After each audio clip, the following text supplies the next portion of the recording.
रविवार शाम महाकुंभ पंडाल में लगी भीषण आग पर 22 मिनट में काबू पा लिया गया।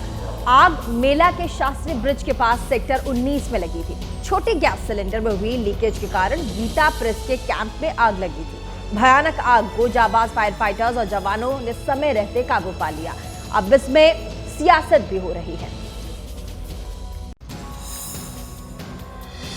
महाकुंभ में आग ने ऐसा तांडव किया कि मेला परिसर में कोहराम मच गया। टेंट सिटी में लगी आग ने कुछ ही मिनटों में विकराल रूप धारण कर लिया और देखते ही देखते 100 से भी ज्यादा टेंट खाक हो गए। शास्त्री ब्रिज के पास सेक्टर 19 में विवेकानंद शिविर और गीता प्रेस के कैंप में आग लगी। गीता प्रेस पंडाल में छोटे सिलेंडर से चाय बनाते समय गैस लीक हुई और आग लग गई। आग लगने से रसोई में रखे करीब 2 गैस सिलेंडर फट गए। आग हमारे यहाँ से नहीं लगी, ये हमारे बाउंड्री के पीछे से जो लोग रह रहे हैं उनके किसी कारण से वो आग की चिंगारी हमारे यहाँ आई।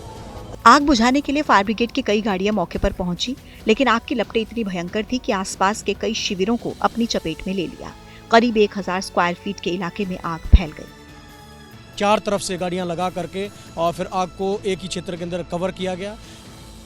जिस वक्त आग लगी उस वक्त ब्रिज के ऊपर से ट्रेन गुजर रही थी। गनीमत रही कि कोई और बड़ा हादसा नहीं हुआ। इस अग्निकांड में कोई भी हताहत नहीं हुआ, लेकिन टेंट में रखा सारा सामान जलकर राख हो गया। और महाकुंभ में संकट के समय सीएम योगी की क्विक रिस्पांस है, उसकी पॉलिसी काम करती है। मेले में आग लगने के 3 मिनट के भीतर ही फायर ब्रिगेड के मौके पर गाड़ियां पहुंच गई। महज 22 मिनट में आग पर काबू पा लिया गया। राहत कार्यों का पल पल अपडेट लेते रहे प्रधानमंत्री मोदी और सीएम। प्रयागराज महाकुंभ में जब आग लगी उससे थोड़ी देर पहले ही सीएम योगी ने महाकुंभ क्षेत्र का जायजा लिया था। महाकुंभ क्षेत्र में आग की खबर मिलते ही सीएम योगी ने अधिकारियों को क्विक एक्शन का निर्देश दिया। सीएम योगी ने खुद मौके पर पहुंचकर हालात का जायजा लिया और अफसरों को जरूरी दिशा निर्देश दिए। सीएम योगी ने इस दौरान संवेदनशीलता भी दिखाई। उन्होंने आग बुझाने जा रही फायर ब्रिगेड की गाड़ियों को रास्ता देने के लिए अपनी फ्लीट को रुकवा दिया। प्रधानमंत्री नरेंद्र मोदी ने सीएम योगी से फोन पर मेला क्षेत्र में आग लगने की घटना की पूरी जानकारी ली। सीएम ने प्रधानमंत्री को घटनास्थल की स्थिति और राहत कार्यों की जानकारी दी। 4:08 के करीब की ये घटना थी जो रिपोर्ट हुई थी और 4:12 के करीब हमारी फायर ब्रिगेड यहाँ पहुँच गई थी और करीब 4-4:30 बजे आग पे काबू पा लिया गया। इसमें मजिस्ट्रियल इंक्वायरी भी इसमें कराई जाएगी। अप्रॉक्सीमेटली 120-130 के करीब टेंट्स होंगे जिस प्रभावित हुए। सीएम योगी ने निर्देश दिया कि सभी इमरजेंसी सेवाएं 24/7 अलर्ट मोड में रहें। सीएम योगी ने आग पर जल्द काबू पाने के लिए अफसरों की भी पीठ थपथपाई। तो महाकुंभ में लगी आग पर तेजी से काबू पा लिया गया। आग में किसी की जान नहीं गई। इस हादसे पर अब सियासत हो रही है। विपक्ष महाकुंभ के इंतजाम पर कई सवाल खड़े कर रहा है। महाकुंभ में लगी आग तो शांत हो गई, लेकिन इस आग पर सियासत के शोले भड़क उठे हैं। समाजवादी पार्टी के अध्यक्ष अखिलेश यादव ने एक्स पर आग का वीडियो पोस्ट करते हुए कहा कि महाकुंभ मेले में लगी आग का तुरंत गंभीरता से संज्ञान लिया जाए और ऐसी दुर्घटना आगे न हो, इसको सुनिश्चित किया जाए। किसी प्रकार की जान मानी को हानि ना हो, इस प्रकार की एक फास्ट ट्रैक में व्यवस्था की जाए जिससे वहां सबको सुरक्षित महसूस हुआ जाए और कुंभ का ये मेला और आगे आराम से सुनिश्चित चलता है। कांग्रेस नेताओं ने भी महाकुंभ के इंतजाम पर सवाल उठाए और पूछा कि आखिर सीएम को क्यों मौके पर जाना पड़ा। योगी जी को, मुख्यमंत्री को जब जाना पड़ रहा है तो अपने आप में यही बड़ी घटना कि योगी, मतलब इसका मतलब नीचे का पूरा प्रशासन फेल है। योगी के जाने का मतलब यही हुआ ना कि नीचे की सारी व्यवस्थाएं ठप हो चुकी हैं। बीजेपी नेताओं ने कहा कि विपक्ष बिना तथ्यों के बयानबाजी कर रहा है। आग पर जल्द काबू पा लिया गया। विपक्ष इतना होस्टाइल है कि बिना तथ्यों की जानकारी के कुछ भी टिप्पणी करता है। और तथ्य आएंगे उस पर सरकार कड़ी से कड़ी कार्रवाई करेगी। और अभिनेता सैफ अली खान पर हमला करने वाले आरोपी मोहम्मद शरीफुल इस्लाम शहजाद ने पुलिस की पूछताछ जारी है। पुलिस आज आरोपी के साथ क्राइम सीन भी रिक्रिएट करवा सकती है। पुलिस जानने की कोशिश कर रही है कि आरोपी बांग्लादेश से भारत आखिर कैसे पहुंचा था। सूत्रों के मुताबिक शरीफुल इस्लाम शहजाद ने पूछताछ में बताया है कि वो 50,000 रुपए चुराने के लिए सैफ अली खान के घर में घुसा था। पुलिस के मुताबिक आरोपी 12वीं पास है और बेहतर नौकरी की तलाश में वो मुंबई आया था। फिलहाल वो बेरोजगार था। सूत्रों के मुताबिक वो बांग्लादेश लौटना चाहता था। इसके लिए उसे 50,000 रुपए की जरूरत थी, इसलिए उसने चोरी करने का फैसला किया। सूत्रों के मुताबिक आरोपी ने पूछताछ में बताया है कि सैफ अली खान की बिल्डिंग को उसने इसलिए निशाना बनाया क्योंकि यहाँ सभी गेट पर सुरक्षाकर्मी मौजूद नहीं थे। पुलिस को शक है कि आरोपी चंद महीने पहले सैफ के घर पार्टी में हाउसकीपिंग एजेंसी के जरिए पहुंचा था, इसलिए उसने सैफ के घर को निशाना बनाया। पुलिस इसकी जांच कर रही है। पुलिस आज आरोपी को लेकर सैफ के घर जा सकती है। यहाँ क्राइम सीन रिक्रिएट कराया जा सकता है। पुलिस ये भी जांच कर रही है कि आरोपी किस एजेंट के जरिए बांग्लादेश से भारत में दाखिल हुआ। जांच के दौरान पता चला है कि हमलावर के जानने वाले कुछ मुंबई में हैं। पुलिस उनकी भी जांच कर रही है। और हमले के बाद अस्पताल में भर्ती सैफ अली खान की सेहत में सुधार हो रहा है। आज लीलावती अस्पताल के डॉक्टर सैफ को डिस्चार्ज कर सकते हैं। साथ ही पुलिस डॉक्टर से बात करने के बाद सैफ का बयान भी आज दर्ज कर सकती है। लीलावती अस्पताल में भर्ती सैफ अली खान की सेहत में सुधार हो रहा है। आज डॉक्टर सैफ को डिस्चार्ज करने का फैसला कर सकते हैं। सैफ के परिवार का कहना है कि वो तेजी से रिकवर कर रहे हैं। बस that we're very happy that he's recovering well and we're very thankful and we feel very blessed and grateful that it wasn't any worse.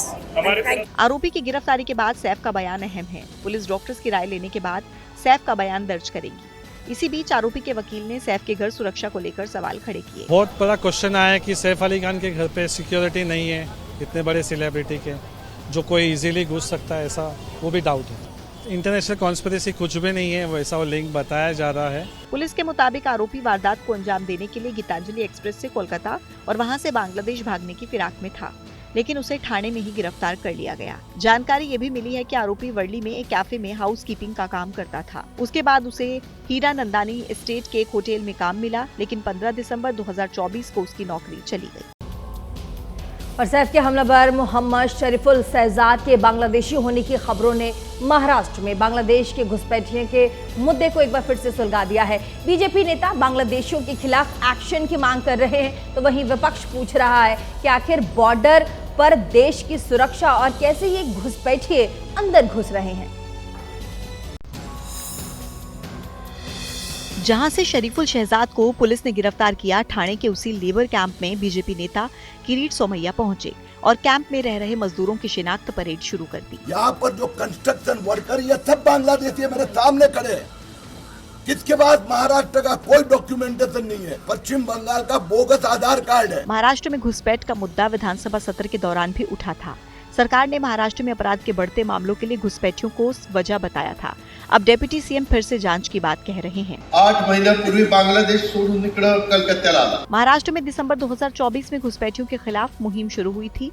अभी तक 60 से ज्यादा बांग्लादेशी पकड़े जा चुके हैं। इस एक्शन के बीच कांग्रेस और उद्धव वाली शिवसेना घुसपैठ के लिए केंद्र सरकार को जिम्मेदार ठहरा रहे हैं। बड़े पैमाने पर इतने 5-6 स्टेट को क्रॉस करके लोग महाराष्ट्र तक कैसे पहुंचते हैं? क्या करती है बीएसएफ? क्या करता है केंद्र सरकार का इंटेलिजेंस डिपार्टमेंट? मुंबई में और महाराष्ट्र में ऐसे कितने बांग्लादेशी रह रहे होंगे, अपराध कर रहे होंगे, चोरी कर रहे होंगे, यहीं रह रहे होंगे।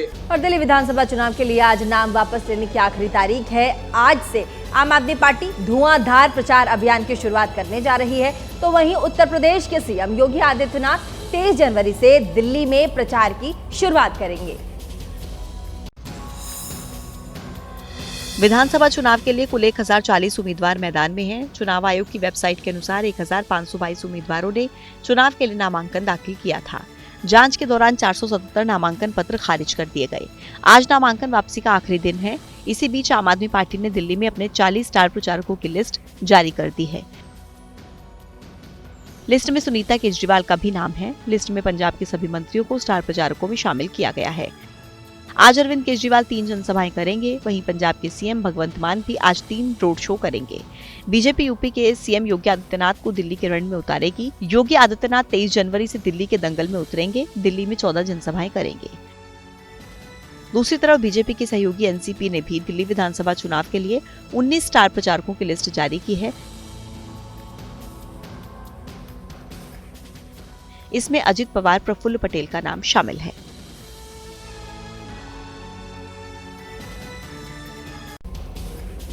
और दिल्ली विधानसभा चुनाव को लेकर के कांग्रेस की अहम बैठक हुई है। सूत्रों के मुताबिक बैठक में राहुल गांधी ने नेताओं को गंभीरता से चुनाव लड़ने के निर्देश दिए। राहुल गांधी 22, 23 और 24 जनवरी को दिल्ली में चुनाव प्रचार कर सकते हैं। दिल्ली विधानसभा चुनाव को लेकर हुई ऑनलाइन बैठक में राहुल गांधी और प्रियंका गांधी भी शामिल हुए। सूत्रों के मुताबिक बैठक में राहुल गांधी ने कहा कि कांग्रेस नेता आक्रामक तरीके से प्रचार करें, पार्टी गंभीरता से दिल्ली चुनाव लड़े। कांग्रेस आम लोगों की समस्याओं पर फोकस करे, दलित अल्पसंख्यकों की भागीदारी के मुद्दे को उठाया जाए। माननीय राहुल गांधी जी ने भी सवाल किया है कि जाति जनगणना पर क्या आम आदमी पार्टी का रुख है, साफ करे। सूत्रों के मुताबिक बैठक में प्रियंका गांधी ने नैरेटिव सेट करने का सुझाव दिया, तो वहीं बैठक में शामिल कुछ नेताओं ने टिकट बंटवारे और प्रचार की रणनीति को लेकर नाराजगी भी जताई। कांग्रेस की इन तैयारियों के बीच एनडीए में शामिल हिंदुस्तान आवाम मोर्चा के मुखिया और केंद्रीय मंत्री जीतन राम मांझी ने दिल्ली में अपनी पार्टी को सीट नहीं देने पर बीजेपी से नाराजगी जाहिर की। मांझी ने कहा कि उनकी पार्टी बिहार में गठबंधन को अपना दम दिखाएगी। अपना ताकत दिखलाना चाहते हैं और यहाँ कहना चाहते हैं कि झारखंड और दिल्ली में जिस प्रकार से आपने हमको धोखा दिया, वैसे धोखा यहाँ नहीं चलेगा। और अरविंद केजरीवाल की गाड़ी पर कथित पथराव को लेकर के बीजेपी और आम आदमी पार्टी आमने सामने है। बीजेपी ने केजरीवाल पर 3 युवकों को कुचलने का आरोप दोहराया है, तो वहीं आम आदमी पार्टी का कहना है कि हमलावर के तार सीधे प्रवेश वर्मा से जुड़ते हैं। अरविंद केजरीवाल पर कथित हमले को लेकर गरमाई सियासत के बीच ये वीडियो नई दिल्ली विधानसभा से बीजेपी उम्मीदवार प्रवेश वर्मा ने जारी किया है। प्रवेश वर्मा ने दावा किया है कि केजरीवाल की गाड़ी ने 3 लोगों को कुचलने की कोशिश की। 9 लड़कों ने एक ही स्टेटमेंट दी है, ड्राइवर ने ब्रेक मार दिया था, उसके बाद अरविंद केजरीवाल ने इशारा किया कि गाड़ी चढ़ा दो। ड्राइवर ने गाड़ी को आगे चढ़ाया और तीनों को पैर में चोट दी। उधर आम आदमी पार्टी केजरीवाल पर हुए कथित हमले को सोचा समझा हमला बता रही है और हमलावर का कनेक्शन प्रवेश वर्मा से जोड़ रही है। प्रवेश वर्मा जी के साथ पाए जाते हैं राहुल उर्फ शैंकी, एक हार्डकोर क्रिमिनल बैकग्राउंड का व्यक्ति है। हत्यारे और डकैत ये क्या कर रहे हैं नई दिल्ली विधानसभा? ये प्रवेश वर्मा का प्रचार करने आए या अरविंद केजरीवाल की हत्या करने आए? हमले की कहानी में कौन सच बोल रहा है, कौन झूठ, ये जांच का विषय है। लेकिन जिस तरह बीजेपी और आम आदमी पार्टी एक दूसरे पर हमलावर हैं, उससे दिल्ली का सियासी तापमान जरूर बढ़ गया है। और दिल्ली में झुर्रियों पर चल रही सियासत के बीच अब अरविंद केजरीवाल ने प्रधानमंत्री मोदी को चिट्ठी लिखी है। चिट्ठी में केजरीवाल ने सफाई कर्मचारियों के लिए घर बनवाने की बात कही और साथ ही कहा कि जमीन दीजिए ताकि मैं इनके लिए घर बनवा सकूं। चुनाव दिल्ली का है, लेकिन दंगल झुग्गी पर छिड़ा है, क्योंकि बीजेपी झुग्गी के मुद्दे पर लगातार आम आदमी पार्टी को घेर रही है। अब इसी की काट खोजते हुए केजरीवाल ने सफाई कर्मचारी वाला दांव चला है। केंद्र सरकार जमीन दे, दिल्ली सरकार उस पर घर बनवा दे और सभी सफाई कर्मचारी रिटायर हों तो रिटायरमेंट में उनके लिए एक सम्मानजनक जीवन जीने के लिए घर उन लोगों को मिल जाए। केजरीवाल ने प्रधानमंत्री मोदी को चिट्ठी लिखी है, जिसमें कहा है कि जब सफाई कर्मचारी रिटायर्ड होता है तो वो सड़क पर आ जाता है और झुग्गियों में रहने के लिए मजबूर हो जाता है। केजरीवाल ने पीएम मोदी से मांग की है कि अगर केंद्र सरकार जमीन दे तो दिल्ली सरकार सफाई कर्मचारियों के लिए घर बनवा दे। अब बीजेपी केजरीवाल पर हमलावर हो गई है और दिल्ली की जनता को धोखा देने का आरोप लगा रही है। फ्रॉड आदमी से, इस धोखेबाज आदमी से प्लीज बच जाइए। हमारा पंजाब तो बिल्कुल इसने बर्बाद कर दिया। उधर कांग्रेस आम आदमी पार्टी को दलित विरोधी बता रही है। दलित विरोधी हैं इसलिए मैं लगा रहा हूँ। मैंने बता दी 8 पॉइंट्स हैं। ये 11 राज्यसभा के मेंबर हैं, कि SC ST OBC नहीं है। और कोलकाता के आरजीकर मेडिकल कॉलेज में ट्रेनी डॉक्टर से रेप और मर्डर मामले में कोर्ट आज दोषी संजय रॉय को सजा सुनाएगी। सियालदा कोर्ट ने संजय रॉय को दोषी करार दिया था और आज पता चलेगा कि उसे किस चीज की सजा होती है। कोर्ट ने शनिवार को संजय रॉय को रेप और मर्डर केस में दोषी ठहराया था। कोर्ट से संजय रॉय को BNS की धारा 64, 66 और 103(1) के तहत दोषी करार दिया। इन धाराओं के तहत अधिकतम मौत की सजा और कम से कम उम्र कैद हो सकती है। केस में CBI की चार्जशीट में 100 गवाहों के बयान, 12 polygraph test report, CCTV footage, forensic report, mobile की कॉल डिटेल और लोकेशन मिली थी। सियालदह कोर्ट ने संजय रॉय के खिलाफ मिले 4 सबूतों के आधार पर उसे दोषी ठहराया। CCTV में संजय रॉय को उस कमरे में जाते देखा गया जहां ट्रेनी डॉक्टर का शव मिला। ट्रेनी डॉक्टर के शव के पास से एक ब्लूटूथ डिवाइस भी मिला जो संजय के मोबाइल से कनेक्ट हो गया। महिला के शरीर से मिले सीमन के सैंपल और DNA के नमूने संजय से मैच हो गए। क्राइम सीन पर मिले छोटे बाल भी फोरेंसिक जांच के बाद संजय रॉय के बालों से मैच हुए। दोषी संजय ने कोर्ट में कहा था कि उसे केस में फंसाया गया है। कोर्ट ने कहा कि सजा सुनाए जाने से पहले उसे बोलने का मौका मिलेगा। और लोकसभा में नेता प्रतिपक्ष राहुल गांधी ने गरीब और मेहनतकश वर्ग के समर्थन के लिए व्हाइट टी-शर्ट मूवमेंट शुरू करने का ऐलान किया है। अभियान का मकसद देश में बढ़ती असमानता को सामने लाना और साथ ही वहीं असम में राहुल गांधी के लिए FIR दर्ज किया गया है।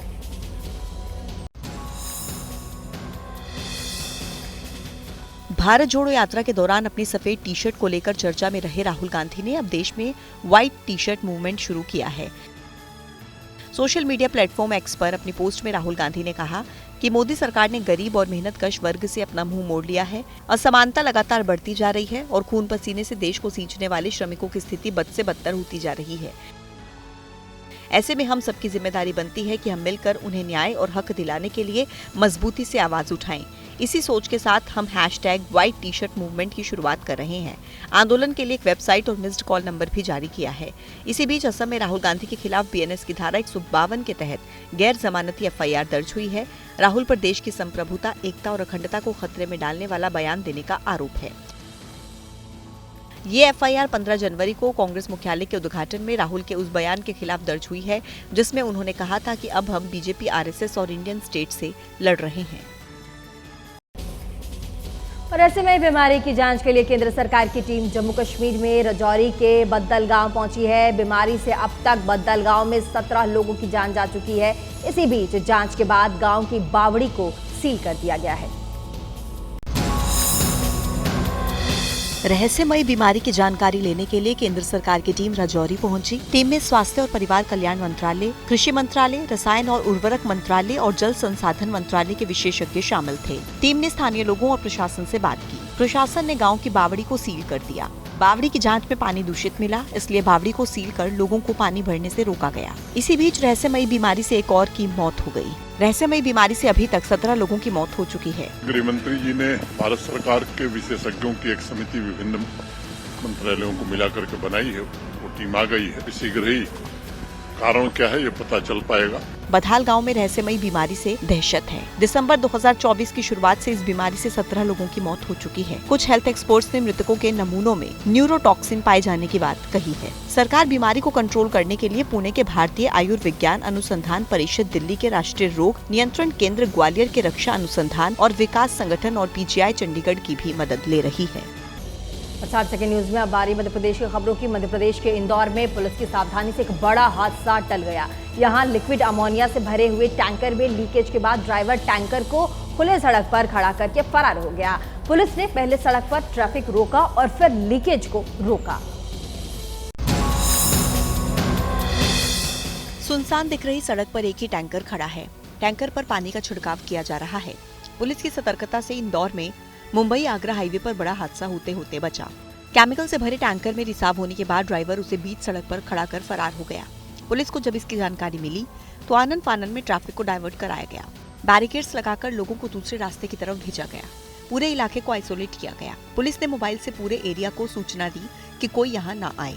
पूरे हाईवे को जो ब्रिज है उसको कॉर्डन ऑफ कर दिया गया है और साथ ही साथ हैवी बैरिकेडिंग जैसा कि आप देख पा रहे हैं हमारे द्वारा लगा दी गई है ताकि कोई भी व्यक्ति, अनवांटेड व्यक्ति सोर्स तक ना पहुंच पाए लीकेज के। कलेक्टर साहब से भी बात की गई है तो हमारे द्वारा इसमें जो भी जिस कंपनी के पास फैक्ट्री में जा रहा था उससे संपर्क स्थापित किया गया है। उनके द्वारा इसको कंटेन करने के जो इक्विपमेंट्स हैं वो लाए जा रहे हैं। उसके बाद रिसाव रोकने के लिए इक्विपमेंट के साथ एक्सपर्ट को बुलाया गया। घंटों की मशक्कत के बाद टैंकर से लीकेज को काबू पाया गया। टैंकर में लिक्विड अमोनिया भरा हुआ था। और प्रयागराज महाकुंभ में मेले में 2 दुश्मन देशों के श्रद्धालु पहुंचे हुए हैं। ये श्रद्धालु एक ही अखाड़े में श्रद्धा का पाठ शांति से पढ़ रहे हैं।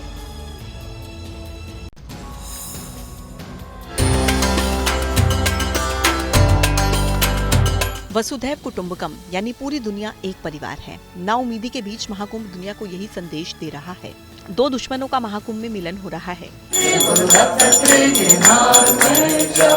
ये तस्वीर अपने आप में अलौकिक है, दिव्य है। रूस और यूक्रेन, दुश्मन देश के श्रद्धालु एक साथ मिलकर भजन गा रहे हैं, आरती कर रहे हैं। यूक्रेन के खार्किव के निवासी अलेक्जेंड्रा अब जूना अखाड़े में महामंडलेश्वर विष्णु देवानंद के नाम से जाने जाते हैं। महाकुंभ की धरती से रूस और यूक्रेन के बैर को मिटाने का संदेश दे रही हैं। महामंडलेश्वर विष्णु देवानंद भले ही हिंदी या इंग्लिश नहीं बोल पाते, लेकिन संदेश साफ है। युद्ध की नहीं, हम सिर्फ भगवान की बात करते हैं। संगम के किनारे ये वर्ल्ड वाइड सनातन धर्म शिविर की तस्वीरें हैं, जिसमें रूस, यूक्रेन, जर्मनी और जापान तक के श्रद्धालु शामिल हो रहे हैं। महाकुंभ की धरती से आ रही ये तस्वीर इस बात की तरफ इशारा करती है कि आध्यात्म जहाँ असल में होता है, वहाँ युद्ध नहीं होते। तो भारत के ओलंपिक चैंपियन नीरज चोपड़ा ने शादी कर ली है। रविवार रात सोशल मीडिया पर उन्होंने शादी की 3 तस्वीरें पोस्ट की। नीरज ने हरियाणा की ही हिमानी मोड़ से शादी की है। नीरज चोपड़ा ने एक्स पर अपनी शादी की तस्वीरें पोस्ट की। पोस्ट में नीरज ने अपना और पत्नी हिमानी का नाम लिखा और दिल का इमोजी बनाया। उन्होंने लिखा कि सभी के आशीर्वाद का शुक्रगुजार हूं जो हमारे इस मोमेंट में भागीदार बने। प्यार में बंधे हमेशा के लिए खुश। नीरज ने सोनीपत के लड़सौली गांव की रहने वाली टेनिस प्लेयर हिमानी मोर के साथ 7 फेरे लिए हैं। हिमानी अमेरिका के फ्रैंकलिन पियर्स यूनिवर्सिटी में स्पोर्ट्स मैनेजमेंट की पढ़ाई कर रही हैं। नीरज के परिवार से जुड़े लोगों के मुताबिक शादी का कार्यक्रम बहुत ही गुपचुप तरीके से रखा गया था। शादी में सिर्फ लड़का और लड़की के परिवार के सदस्य ही शामिल हुए। नीरज ने सोशल मीडिया पर जो तस्वीरें शेयर की उनमें परिवार के कुछ लोग ही साथ बैठे नजर आ रहे हैं। शादी 17 जनवरी को हुई है। 19 जनवरी को सुबह नीरज और हिमानी घूमने के लिए विदेश रवाना हो गए। उनके वापस भारत लौटने के बाद रिसेप्शन पार्टी होगी।